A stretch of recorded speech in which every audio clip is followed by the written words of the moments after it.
This is Bharat FM. बजेगा Bharat, झूमेगा Bharat.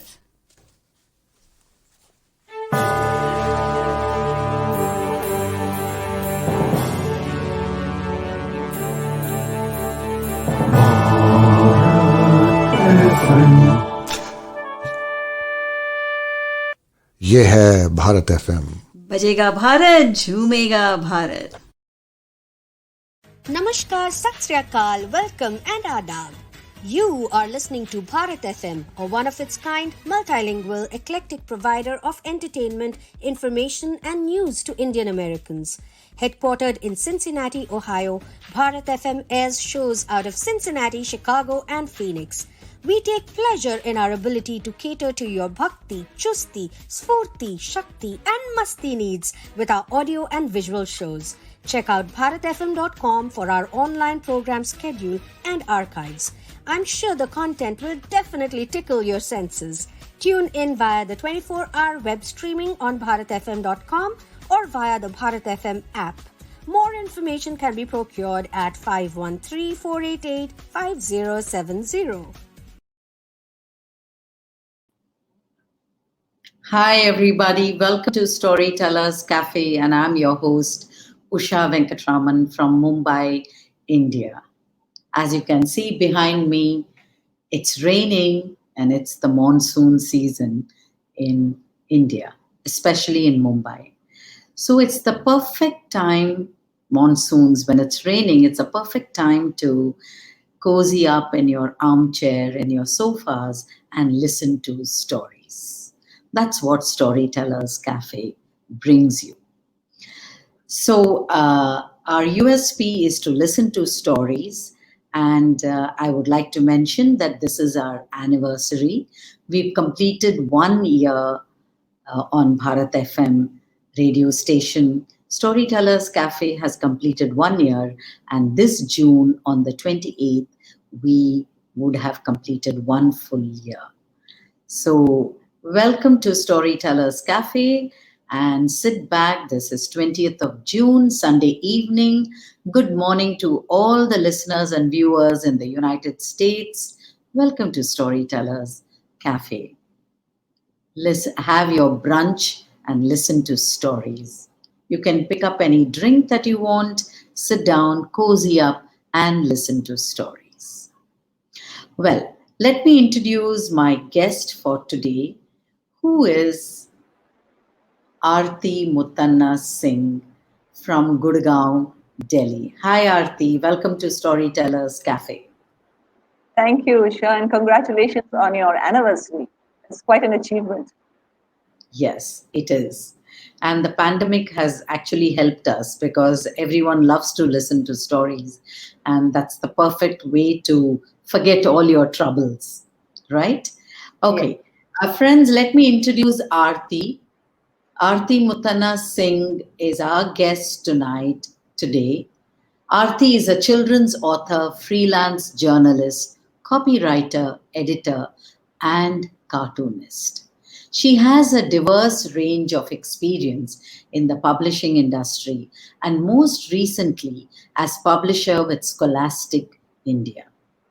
Arthy has published over 30 books with publishers like Penguin, Puffin, Scholastic, Tata Donnelley, Frank, Ratna Sagar, Mango Books, etc.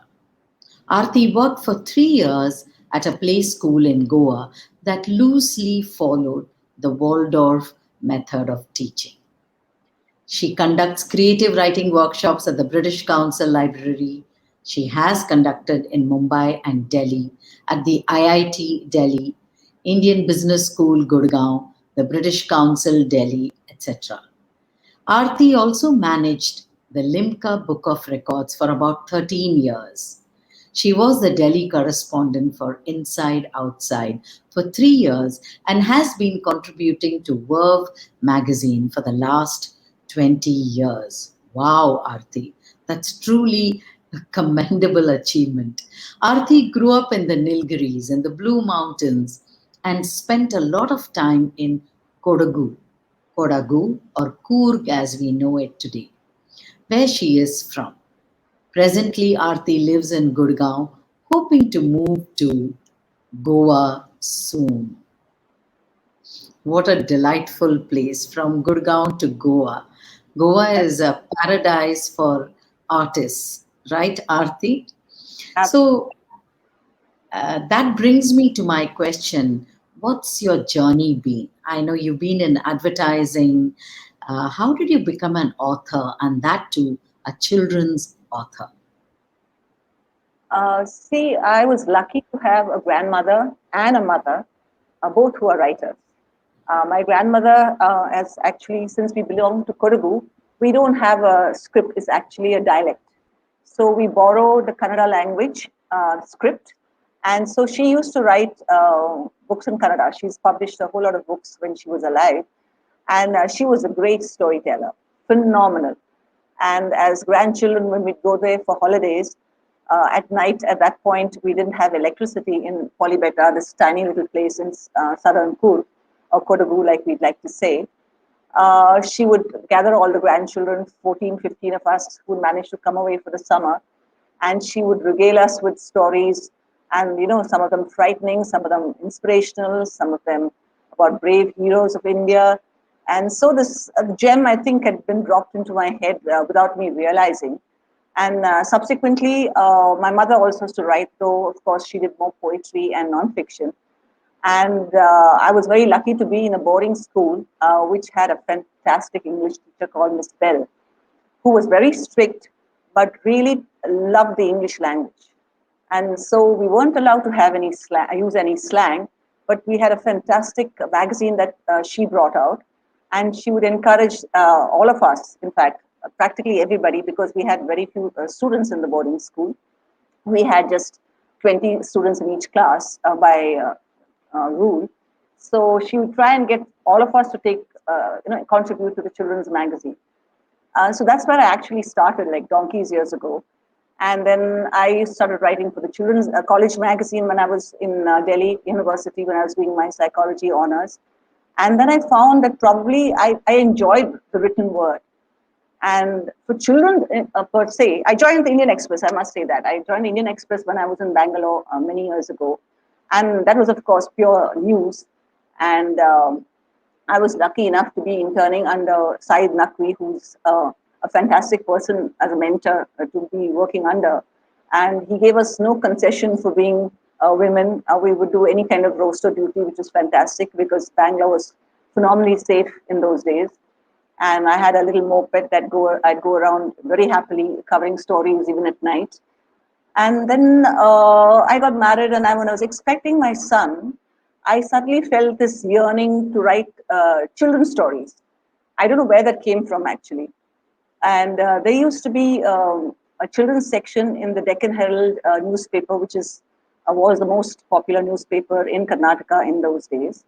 And there was a section called Open Sesame, which was edited by somebody called Aditi Dey. And I just took a chance. I was like pregnant and walking around, but I had lots of energy. So I was working half day, and the rest of the day I wouldn't sleep or rest. I would like either clean out glass windows or, I'd be full of energy. So one day I just sat down and wrote out a story, and I just sent it off. I mean, just took it on a lark, sent it off to Arthy. And by next week, she had accepted it. And it featured in that Sunday edition of the Open Sesame. So, I mean, that was a fantastic opportunity. And then I tried writing middle also, because I don't know if you'll have it in the US, but a lot of newspapers have the middle pages has one section called the middle. It's literally in the middle of the editorial page, which is about 500 words, which is not really very serious. It's a little anecdotal, a little funny sometimes. And every day there'd be a different anecdote or story from just about anything under the sun. And it would all be true life stories. Only thing is that you had to stick to the 500 word limit.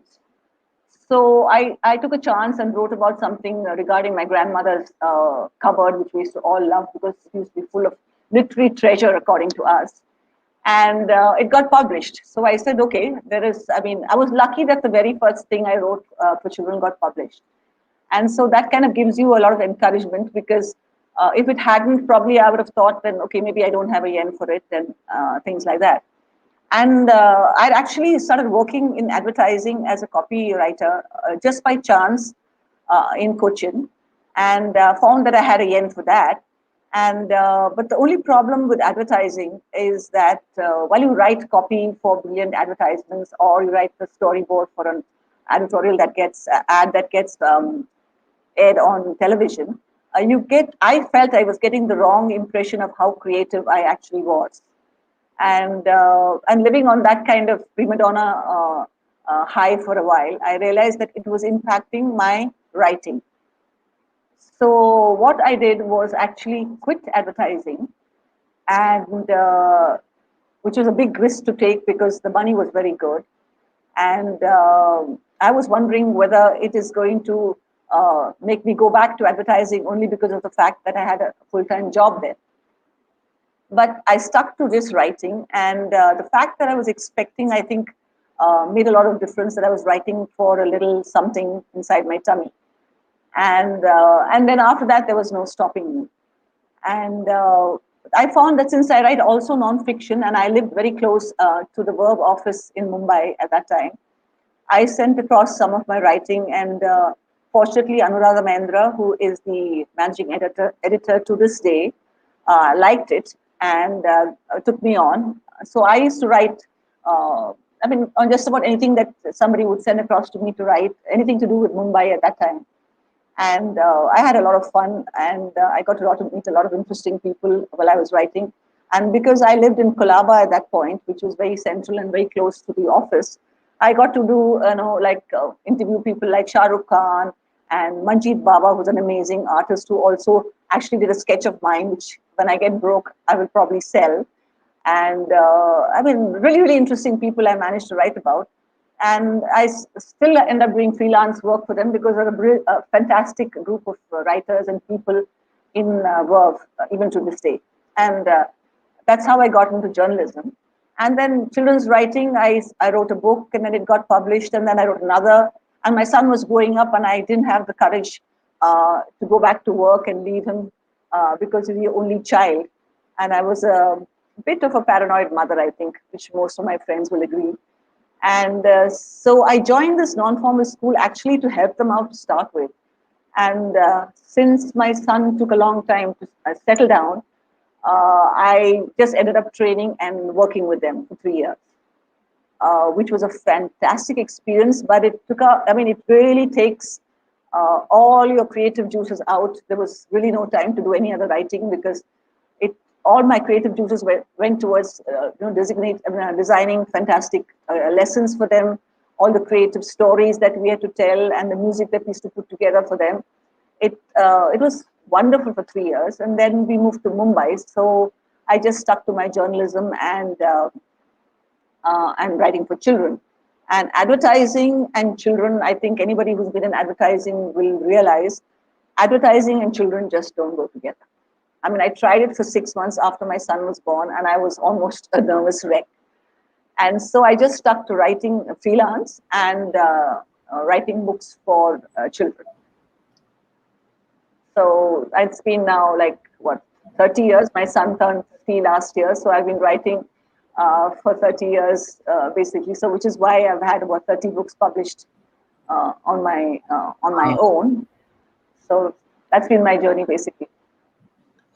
Wow, what a journey, Arthy. What a journey. The love for writing has taken you as a copywriter, journalist, and then working in advertising. Wonderful. All this has contributed to your writing, right? We've had journalists who have worked with other magazines and publishing houses, and then turned into children's author. But why become a children's author? I know that you said when you had the little life growing in you, you wanted to do something. Did you try your hand at writing adult fiction or anything? Because I don't think language is a barrier, for you, a story. The thing is, it was really funny. When I quit advertising, and I told my father I was quitting because I wanted to write. And he, I don't think, took it seriously when I said, it's children's writing. Now it's taken seriously. In those days, I mean, it's after J.K. Rowling, became famous with Harry Potter. is when children's writing is taken seriously now. But at that time, it's like, somebody who can't write adult fiction would get into children's writing. So my father actually said he'll pay me a salary, about a fixed amount of money for a year for me to write a novel. So I put my children's writing on hold for a bit, and I started writing this novel. And I found that because I wrote middles, which is a 500 word limit, and for children's story, the maximum would be about 1,000 words or 1,500. I found it really difficult to see myself going through a full novel. And I came up to chapter 4. I mean, I'd done all the planning and all the chapters were already, the titles were already there. But after chapter 4, I just got stuck and I just lost, I lost the flow. And every time my father asked me, how far have you gone? And I would say, chapter 4. And he said, didn't you say that last time round? And I'd say, I'm just like got the writer's block. And then in between, I would start writing children's stories and they would get published. So I thought, I got kind of, convinced. And I spoke to my grandmother and she said, maybe that's where you're meant to be. I mean, all of us can't be writing fiction for adults. And having said that, coincidentally, I gathered up the courage and sent across a collection of short stories to a publisher just day before yesterday, which, had been published across magazines and newspapers over the years, which I'd collected and got enough together for a novella. So I'm just keeping my fingers crossed because I've been lucky and fortunate as far as children's writing is concerned. And I found the short story length, I think, is correct for somebody like me. So let's see where that goes. But as of now, it's just been children's books because that's where I've been fortunate. And I find it's really nice when somebody calls me up and says, oh, my child got one of your books as a first prize. Or now that we're on Instagram, people send, fantastic reviews, but their daughter copied something that in fact, this morning, we got a very nice message from a mother who said, we've just come out with a book with cuddly tales called Vatsala Loves Snakes. And she said her daughter was so taken in by it, she used her Lego to make a model of Vatsala and the Lego pieces to make a model, all the green pieces to make a model of a snake. So then as writers, that's a lovely thing. Girl is totally, feels that she's Vatsala who loves snakes. And so that's what we sort of, as children's writers, hope for every time, that the feedback we get and the audience that we are writing for, it makes a difference too. So we're just sticking to the format and the fact that we seem to be good at it. We finished. Do you want me to say something about syllabus 27, that the continuing journey? Yes. Arthy, that's very interesting what you said because, yes, that is, I think, your calling to be a children's author. And I will come to you about syllables 27. But before that, I would like to ask you, would you like to tell a story or read a story? The USP of Storytellers Cafe is to listen to stories. And you could just talk about syllables 27, which I think is a new venture of yours, which you've partnered or co-authored. I mean, there are two authors together. So you could talk a little bit about it and tell us a story or read a story. Yeah, I'll do that. See, there's another author, children's author, called Mamta Neni. And we both were working together and we found that somehow at the same time, we found that we both wanted to start something new. And both of us had always been working for somebody else. And I'd been a publisher with Scholastic. But I found as a publisher, you're reading other people's manuscripts. I mean, so many of them used to come every week. I could barely keep up with the manuscripts. But my own writing was really taking a backseat. And she also felt the same. And without even thinking about it for very much, we just applied for a registration of our company, and as a partnership actually. And then started, contacting all the publishers that we had been writing for as individuals. And fortunately, everybody was very proactive and very encouraging. And our first 3 proposals got accepted by Puffin, which we were very lucky about, and Young Intact. So we had full-fledged, we started at the end of 2018. And we had books out by 2019, early 2019, which was fantastic. So we got encouraged. And so what actually ends up happening, which is a very unusual thing in syllabus 27, is Mamta and I write all the literature, everything, all the books that have come out, which is 25 as of this month, in the last 2 years, are written by Mamta and myself. We co-author all the books. And we have one designer who we found works best with our kind of temperament. And he's Aniruddha Mukherjee, who's absolutely fantastic. He designs all our books. And since I was already in publishing earlier, I had contacts of all the top-notch illustrators across the country, from NID and Shrishti. And so we worked with really good illustrators to put together the books on a turnkey basis for publishers. So we've had books out with Speaking Tiger, we've had books out with Rupa, we've had books out with Tota Books, which specializes in picture books for small children. We've had, I think, almost 9 books out with Puffin. And recently, we were fortunate enough for our very first book with Penguin Random House that came out to mark the 100 years of birth anniversary of Satyajit Ray. So I'm going to read you a story from that book that just came out recently, was launched because his birthday was May 2nd, which was his 100th birth anniversary. And we were very lucky to have Ditaman Chatterjee, who started his career with Ray on his first film, and Sharmila Tagore and Aparna Sen writing in the book for us. And Ditaman Chatterjee wrote a fantastic anecdote, which I'm going to be reading to you, about his son and Satyajit Ray. And by the time, sorry. No, Arthy, if you have that book, can you show it to our viewers? Yes. Wonderful. This is the second book in the series. The first book in the series was on Mahatma Gandhi when it was his 150th birth anniversary, which is this one. The first book in the series. Can you see that? Am I holding it too far?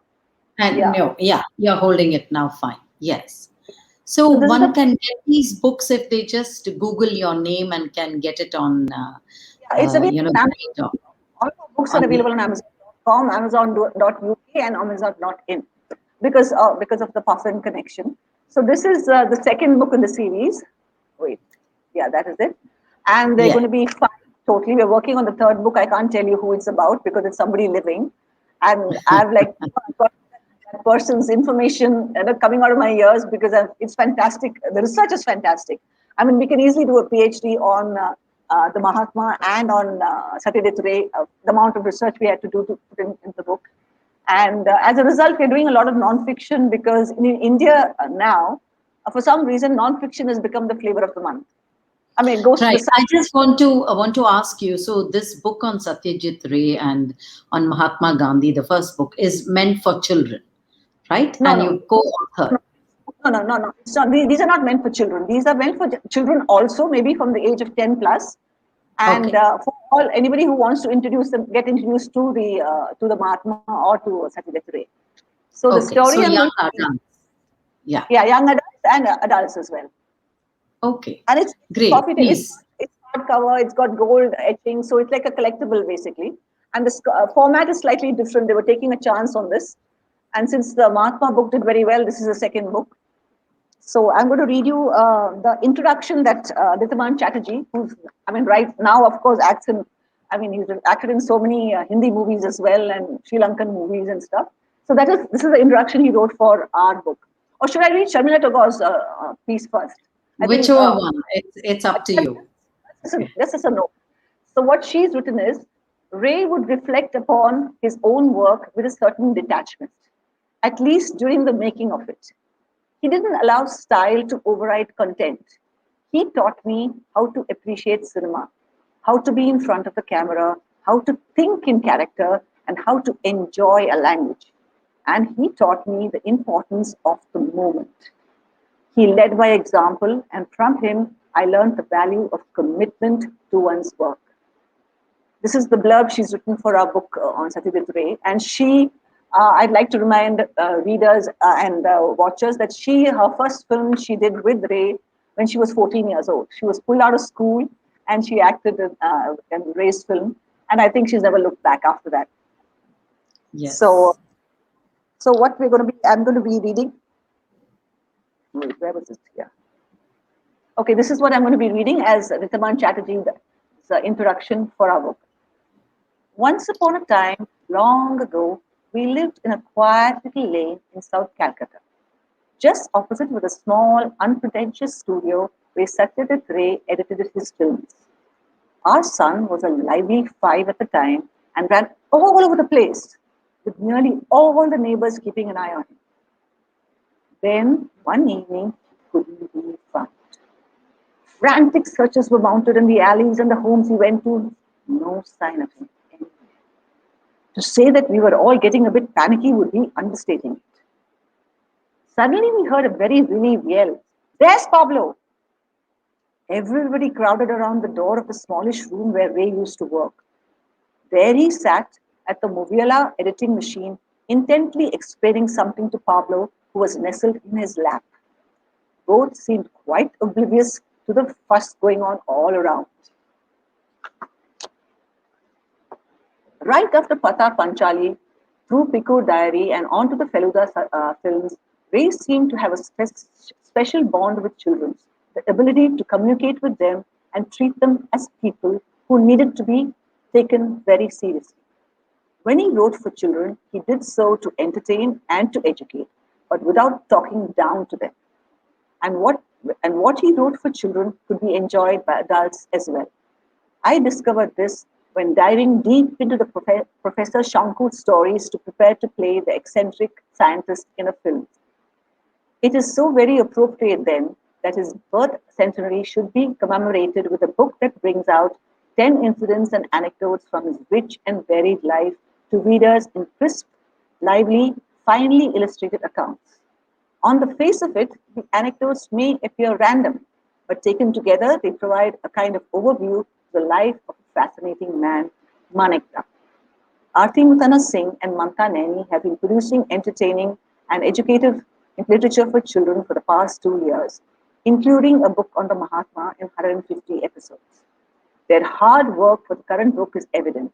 They have dug out seemingly innocuous but unusual nuggets of information from varied sources. Get ready to be surprised. So we were quite thrilled by the fact that you've written such a lovely introduction for us. And in fact, he finally chaired a webinar with us where he was the questioner and he was shooting questions at the two of us throughout a 1-hour session a couple of weeks ago, which was very enjoyable. And wonderful.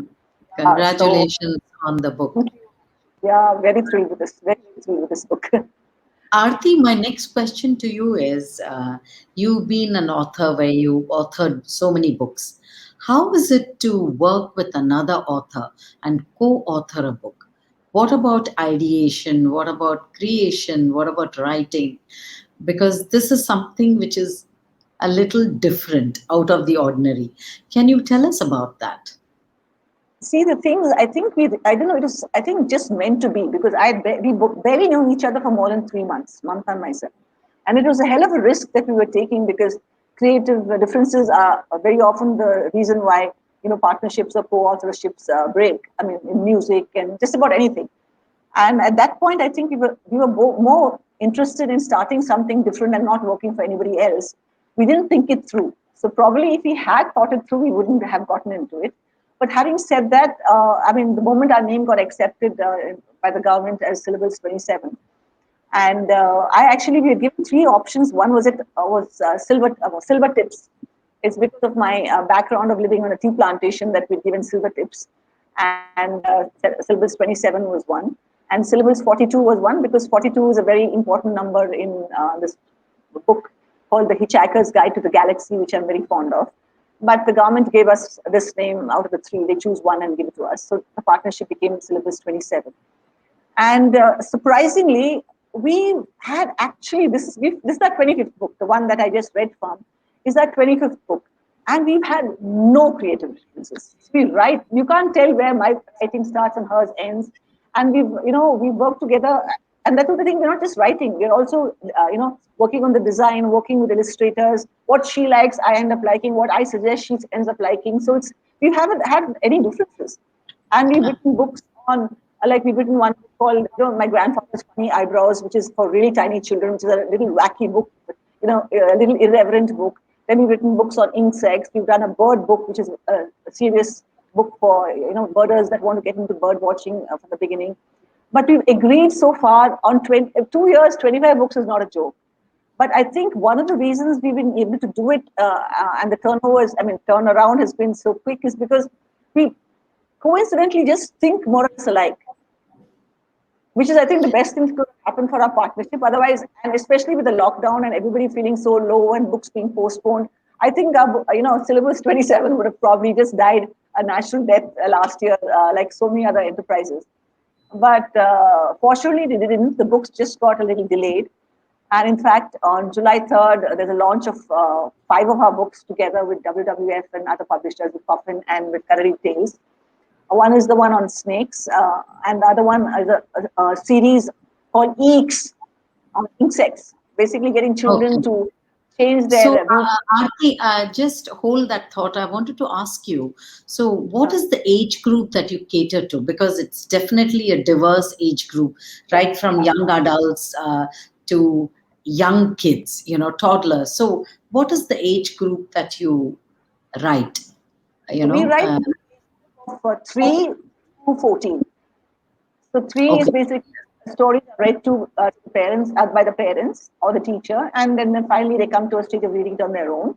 So there'll be very little text. The pictures speak louder than the words do, which is meant to be for children of that age. And then, of course, we write for the 14 and 15-year-olds, where it's basically more text. It's the chapter book size. It will have one black and white illustration in each story, just to as an indication. So, and everything in between. So, first 3 books okay. that So we you're writing for Karadi Tales now. You're going to come out with it in July. yeah, Is yeah. that what It's already out. But the official launch is on June. This is the book. Oh, The official Vatsala. launch is on the 3rd. Yeah, Vatsala loves snakes. Lovely. And when Yeah, is so this that is being launched? When is this third being of launched? 3rd of July. Okay, 3rd of July. So that's not very far away, just 2 weeks. Oh, Yeah, wonderful. Congratulations. Looking thank you. forward to that. Yeah, so I was just talking to a snake lover from Mumbai, from your city actually, who's going to be doing a session as an expert with the children, because this is a pure story. And we've got the WWF to put in a little bit of information about how to deal with snakes and how not to be afraid of them at the back. But he's going to put in a presentation of actually his experience in the Sanjay Gandhi National Park, his experience in Kanha, where he went and volunteered. So that's going to be a little bit more in depth, whereas we will be doing things from a story point of view. And Right. this is actually based on a true story with my son, but we changed it to a girl because we found that most people assume that anything to do with snakes would be generally done by boys and not by girls, which is not true actually. So we wanted to get the Right. gender thing story. So we changed Yes. boy Yes. into a girl. I just wanted to tell the viewers that WWF is World Wildlife Fund, right? I hope I'm right here. Okay. Right, you're right. So this is exciting, Arthy. So you're self-publishing. I mean, you're co-authoring certain things that you want, like Satyajit Ray and Mahatma Gandhi, and you're coming up with something. And at the same time, Syllables 27 is also writing books for other publishers, Yes, right? yes. So Yeah. this is wonderful. So do you think in any way the pandemic has affected your writing, uh, or it has only been a boon to sit down and write without any kind of interference? So what's been the journey like? See, I live now in Gurugram, as it's called now. It's not called Gurgaon anymore. Officially Gurugram, which Okay. is, yeah, if it wasn't depressing enough to live in Gurgaon, it's now called Gurugram, which makes it even worse. I don't know why. I preferred Gurgaon. And I used to live in Bombay before I came here. So I really miss the sea. I really miss the sea. And in fact, in April, I was going to leave my mother back. She was stuck here in Gurgaon with me for 10 months. She came for 3 weeks and stayed for 10 months. And the first couple of months of the pandemic, I think I was like frozen. I mean, both Mamta and myself, we couldn't even ideate on anything because we didn't know whether we were coming or going.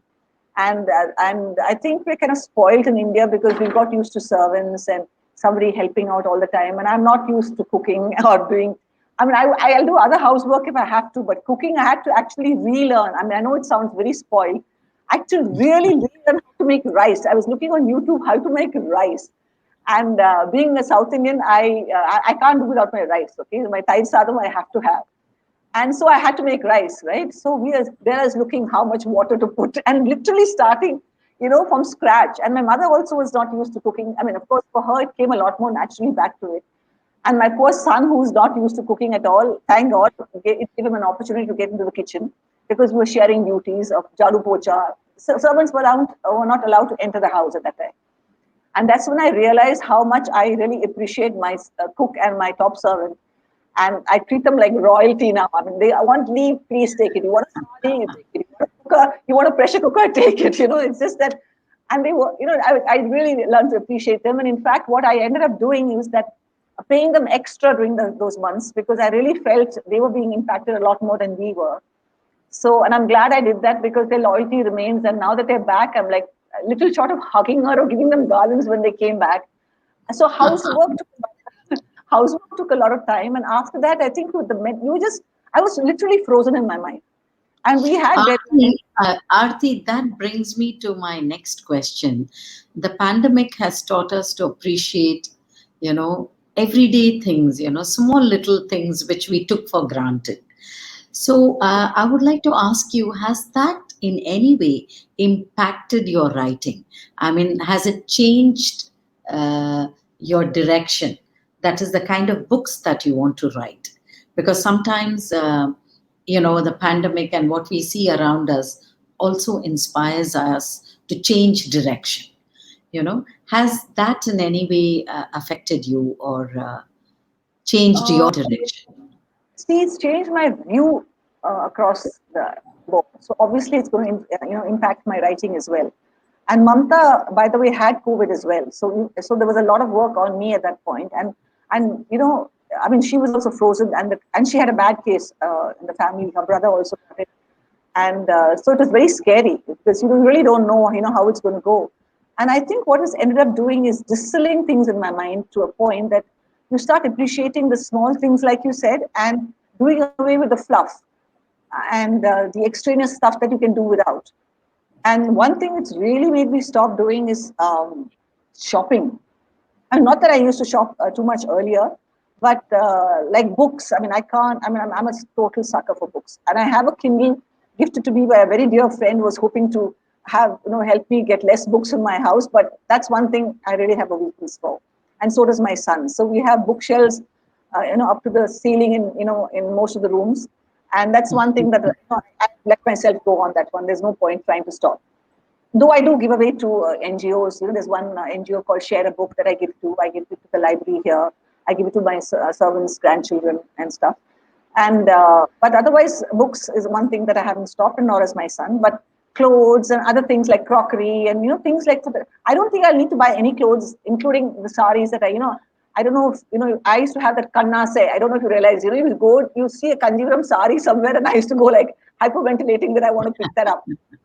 And for me, formality means only a Kanjivaram sari. I mean, I think having grown up in Tamil Nadu, no other sari or no other garment comes close to anything to do as a Kanjivaram sari as a formal thing is concerned. So I've got so many Kanjivaram saris, so many of them that many of them haven't even been worn. So I've told myself that till never again, no more. I've got enough and more. And even if I pass when the lockdown opens out completely and I pass a silk sari shop, I'm not even going to look that side because I don't need another sari for the rest of my life. So shopping has come down because there's no formal, we have meetings and Zoom calls, but everybody's becoming a little informal. So there's no real need to wear a sari like that. And even clothes, there's no need to meet person to person. Right. Arthy, your partner who co-authors with you, is she also based in Gurgaon, Delhi, or she is? She's in Delhi. She's in Delhi. Okay, so that's not very difficult. Even if when the lockdown is lifted, or things were better after the first phase, you could meet each other. Arthy, that brings me to another question: is what's your present project? What are you doing? And could you read from one of your books for the little ones? Something that's your favorite. So we would love to listen to your story. Okay. The thing is, what we are working on right now is we are working on a book on the Indian Asian elephant. So, Okay. so elephant information coming out of my ears. And we've just marked the illustrator, who's a fantastic illustrator. He's worked with us on this book that I'm going to be reading from as well. He's an animator. He's a professor from NID. So we're really looking forward to it because he's a brilliant artist. I mean, so we're just working on the script. I mean, the manuscript right now. We've finished half of it. We have to finish the rest by the end of the month, and then the illustrator gets 1 month to finish. And by August 12th, which is World Elephant Day, the book will be launched on World Elephant. So that is one thing we're working on. And we're working on the third book on the series of Mahatma Gandhi and Satyajit Ray, and the third person that's going to be launched on Nobel Peace Day, Nobel Prize Day in December this year. So it's somebody who's got the Nobel Prize, but I can't say who it is. And so these are two projects that we're working on right away. And we're also working for a book on a series of books for Rupa on 99. It's the 99 series. That means the 99 important things that happened across the world, 99 women heroes, 99. So that's a series, which is a long, full-fledged for the whole year. And we've got time to the end of the year. But these two are the immediate projects that we have to finish in the next month. And so so illustrations, designing, and ready to print is given to the publisher, and then the book comes out. Yeah. But we wish you all the best in your project, and I'm sure it will be a great success. I just see that you have been, your passion for writing and the kind of work, and you're at the same time doing 3 different areas, where you're writing for young adults as well as children, and also working on other things like the Indian Asian elephant, which is wonderful, something about which is actually becoming an endangered, I don't know whether it is, the elephant. Yes. Yeah. So that is lovely. So are you going to read to us something, Arthy? Yes. What I want to tell you about the elephant thing is also it's going to come out in Tamil and Hindi and Assamese as well. Okay, lovely. All the areas where the elephant is available, it's going to be in English, Hindi, Assamese, Malayalam, and Tamil. So and who is the publisher? Who is the publisher? The publisher is WWF themselves. Okay. It's an in-house project. It's an in-house project. Yeah. Lovely. So the book I'm going to be reading is called Eeks, I Saw an Ant. So this is one of the books in a 4-book series for children. It's an Eek series, and the first book is on the ant. The second book is on the mosquito. The third book is on the cockroach, and the fourth book is on the bee. So we've got 2 that you think are very good. That's the bee and the ant, heroes. And we've got 2 that you might think are bad guys. That is the mosquito and the cockroach. So I am going to be reading from the book on ants. So the title is Eeks, I Saw an Ant. And the idea behind these books, which have been co-published by WWF India and Puffin, is to get children to change their viewpoint about these 4 insects from eeks to wow. So I hope we managed it. And these books are going to be launched on the 3rd of July. So they will be available on Amazon.com, Amazon.in, and Amazon.uk at the same time. So I'm going to read. Okay, it starts with a slight wacky rhyme. Ants are good, but they can be a bit bad. When they bite, it is a little sad. We work so hard.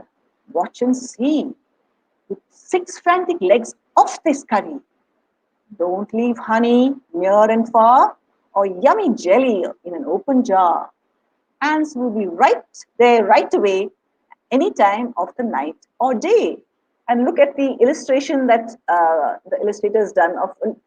Obviously, that little girl has had her little finger bitten by the ants in the honey jar. Can you see that?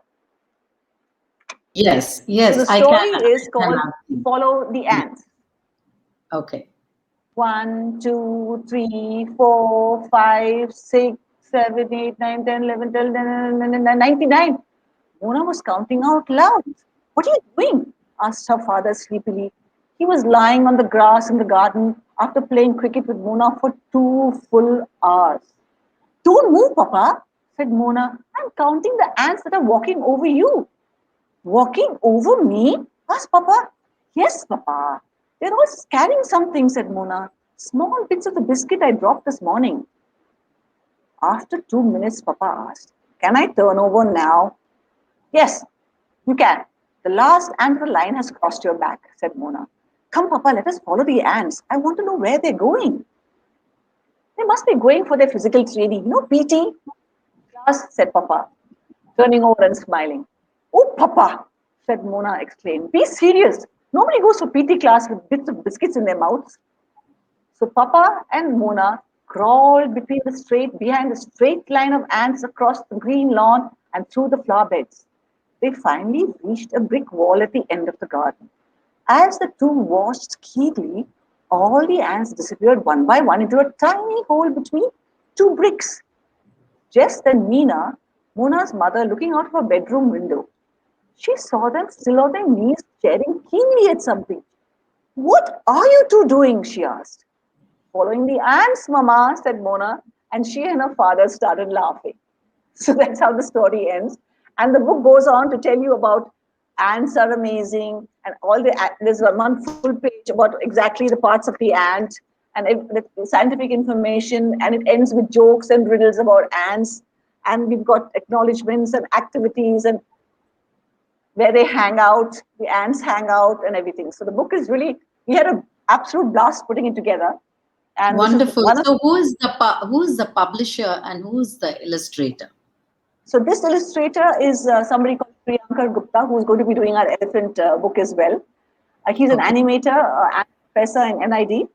And he's worked on the ant book. He's worked on another book on Kolkata that he's done for us, on Off We Go series with Young Attack. Brilliantly illustrated book on Kolkata. He's from Kolkata, so he begged that he could do the Kolkata book for us, and he's got the total feel of that book completely. It's also fiction-based, fiction and non-fiction mixed, which we like to do because we both love fiction. And so this is one of 4 books that are co-published by WWF and Puffin, which are also going to be launched along with that Vatsala Loves Snakes on the 3rd of July. Okay. Arthy, just hold that thought, and I just wanted to, before we end our session, I just wanted to say that when you talked about cockroach, and which was the other one, which is considered a nasty insect? Mosquito. Sorry? Mosquito. You know, there are 2 wonderful stories about the cockroach and the mosquito. You know, it's an European, it is one of the European folk tales. Why do mosquitoes buzz? And this is the story about the mosquito. So it's a wonderful story where actually the mosquito is a pesky thing. You know, it does bite and is not a good listener. So, and the story about the cockroach, which a Cuban author has written, is about Martina Josefina Catalina Cucaracha, the most beautiful cockroach. So this is such a lovely story which I adapted in Tamil and named her Meenakshi Karpagam Raguraman Iyer, the most beautiful cockroach. And this is a story about how the cockroach selects the most suitable husband. And so there is a test that she follows under the advice of her grandmother, who is very sage and wise. And that's the story that Carmen Agra Didi has written about Martina. So, you know, you'll completely change your perspective of a cockroach and a mosquito here. So that's wonderful that you're bringing out these books, and we wish you all the best, Arthy. And as our time is running out, I just want to remind the viewers that we are in Conversations and Expressions on Storytellers Cafe with Arthy Muthanna Singh, a wonderful, very celebrated author, journalist, as well as one more. You said you're also advertising. Sorry? Copywriter. Yes. Copywriter. So, Arthy, is there any parting word that you would like to leave us with, you know, Storytellers Cafe, about stories, about why do stories survive? Stories are the most enduring. Like, when we asked a definition, what is it that you give it away and you still get to keep it? Travels from place to place and changes, but without it, there is no meaning, no purpose in life. Stories, right? Absolutely. So, is there Yeah. anything that you would like to add? I mean, that is what is sustaining us in this pandemic. Stories. Absolutely. I mean, I thought of my grandmother so many times during the pandemic because, and the cozy feeling of listening to a story when somebody's telling their part. And it's not a story, some of the stories were not absolutely original, but they were like you changed the story around. I mean, like it's become so local then the story, right? I mean, even the name was like freaking me out because I grew up in Tamil Nadu. So it was like so humorous for me to sort of figure out. Sorry, my phone is. No, I have to take this. I can't take this. So I'm so sorry. So, so when you localize a story, and I was thinking of some of the stories she told us about in the dark, and I've recently put together a story that I'll be sending separately on my own, called The Police in Polybeta. The place that my grandmother lived in is called Polybeta, where the family house is still there, and my mother's brother lives there, and we still go back every year. And it's a tiny little town that hasn't changed, I think, I mean, ever since my mother was living there. I mean, there are 10 shops and that's about it. And typically in Kodagu, all the people live on their properties as opposed to in North India where everybody lives in town. So the size of the town has not even a single shop has been increased. The only thing is they have electricity there. So the feeling of being isolated and this feeling of all cousins sitting around and asking what next, what next. So I was trying to replicate that regarding a cobra and a mongoose fight that happened at the coffee yard where the coffee used to dry. And I realized it was all coming back to me because we had so much time to think, right? And also to think of things that were so important to us. And the stories passed. And my version of the same story would be so different from one of my other cousins who now live in California, or one lives in Sydney. And what he would take from it would be so different from what I took. And because I happen to be a writer, I'm putting together my version of the story of the cobra and the mongoose fight. And because I happened to be there when coffee picking season was there, and I saw the coffee drying in the coffee yard, the personalized version of my grandmother's story is coming back to the next generation in the form of a story. And which is why I want to tell all moms out there to just remember what your grandmother told you, and pass it on to your children before it's too late. And there's no such thing that I can't write. There is really no thing as that I can't write. Every one of us is a storyteller. It's the beginning that is the difficult part. But once you start getting yourself into a discipline of some sort, you'll have so much to say. And it'll be such a lovely legacy you can leave for your children. That your stories that Absolutely. yeah. Absolutely. I couldn't agree with you more, Arthy, that let's retell the stories that we heard from our grandparents, our parents, and pass this legacy to our children and to the next generation. Thank you, Arthy. It's been so interesting. And I would like to remind all my viewers and listeners that Storytellers Cafe completes 1 year. This is our anniversary month. And next week, June 27th, exactly 1 year would have passed. And we have another wonderful storyteller from Karnataka, but who lives in New Jersey. So, she will be talking to us about Kada Karakshepam, what is the modern day version of it.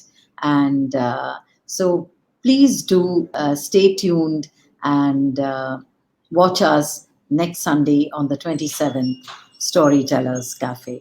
Thank you, Arthy, so much. Thank you for such a lovely evening. I know there is so much that you wanted to say, and this is too short a time to say everything, but you have told us, and there is so much more that I need to ask you. We'll bring you again onto Storytellers Cafe, and we could definitely talk about a creative writing workshop, which I will think of organizing for budding authors, children's authors. What is the USP? How does one go about it? Yes, thank you very much. And have a lovely evening, everybody. And this is Usha Venkatraman, the host, signing off. And I have to This play. is Bharat FM. बजेगा भारत झूमेगा भारत.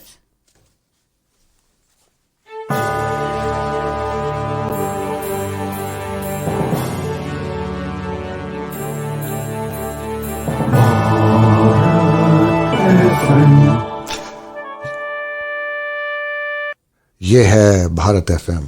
बजेगा भारत, झूमेगा भारत।